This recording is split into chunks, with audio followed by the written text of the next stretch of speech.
Pentonville was built for 600 prisoners, 1,100 are in there tonight, another 140 will be moved there soon. 8 extra prison officers have been recruited. Their associations say that's not enough. We have to lock them up more often. That leads to frustration. It means that they get the basics, their visit, the exercise, but the other things, association, classes, gymnasium, which we use as outlets, are shut. That means they're behind their doors. Therefore, they build up frustration, and who have they got left to take it out on? The Home Office admit overcrowding at Pentonville and an increase in assaults on staff, but they deny that the atmosphere is reaching breaking point. Local MP Chris Smith has met the Governor, talked to warders and inspected the conditions. He's now urging Home Office ministers to intervene. The strain on prison officers is going to be very, very great indeed, and I know that morale amongst them at Pentonville is very low at the moment. I wouldn't want to predict that the prisoners are about to riot, but certainly there are periods when I feel that inadequate numbers of staff are on duty to cope with the number of prisoners. Now that must be worrying. Pentonville's problems are made worse by a rebuilding programme, overcrowding at other prisons and the increasing use of Pentonville for pre-trial prisoners. Their extra privileges and trips to court use up prison officers' time. Basic kit, bedding and washing facilities are in short supply, but the Home Office described the atmosphere as calm and said the prison was coping with its problems. David Bellin, Thames News.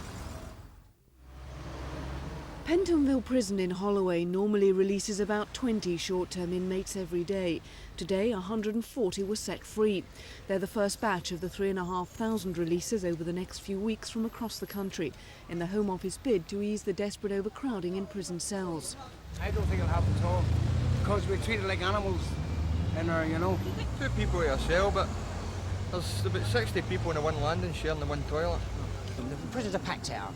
You know, the officers are working there under strain, plus the prisoners are under tension and strain through being in sanitary conditions, really. London's 5 jails alone now hold 1,400 more than they were designed for. Pentonville was built to house 650 criminals. Even after today's releases, it will still hold around 1,000, with just 39 baths and 115 toilets. Most of the inmates are serving sentences under 12 months for offences such as petty theft or minor assault. The new remission system means sentences can be cut in half.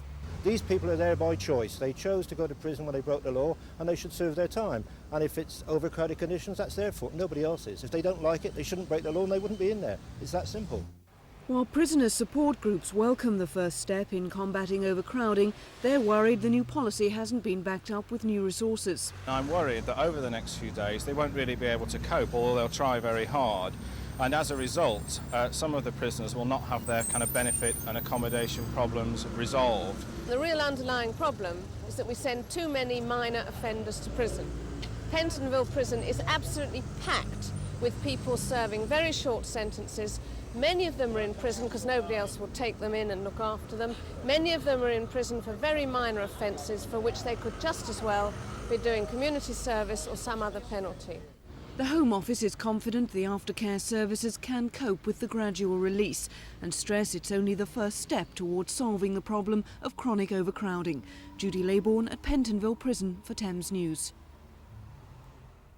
Pentonville Prison was built more than 140 years ago for a prison population of 520. It now houses 1,200 prisoners, most for a maximum of 6 months. The report by the Board of Visitors says that apart from its concern about the maintenance and repair of the crumbling Victorian prison, the severe staff shortages can have catastrophic effects on the system. The report says that apart from the staff levels being 30 below requirements, as many as 50 officers can be away on escort duty to the courts at any one time. That's meant closing workshops for a third of their allotted periods and locking prisoners in their cells instead.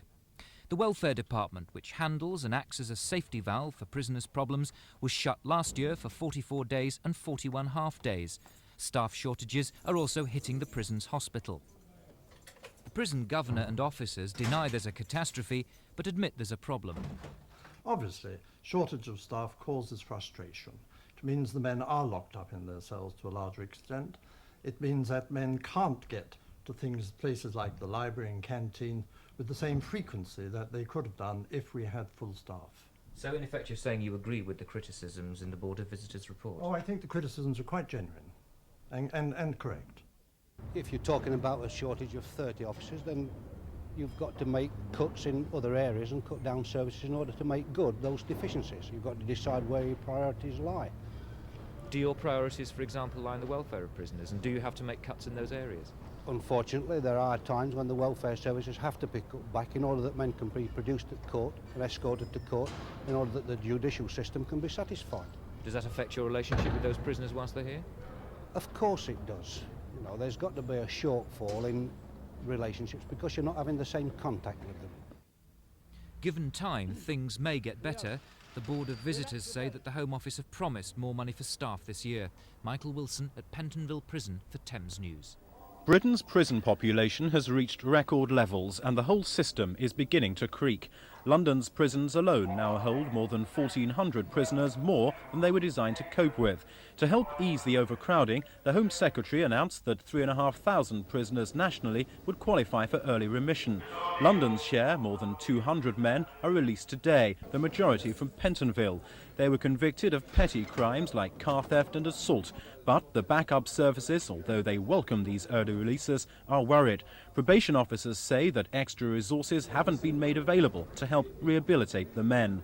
And NACRO say finding enough accommodation could be a problem.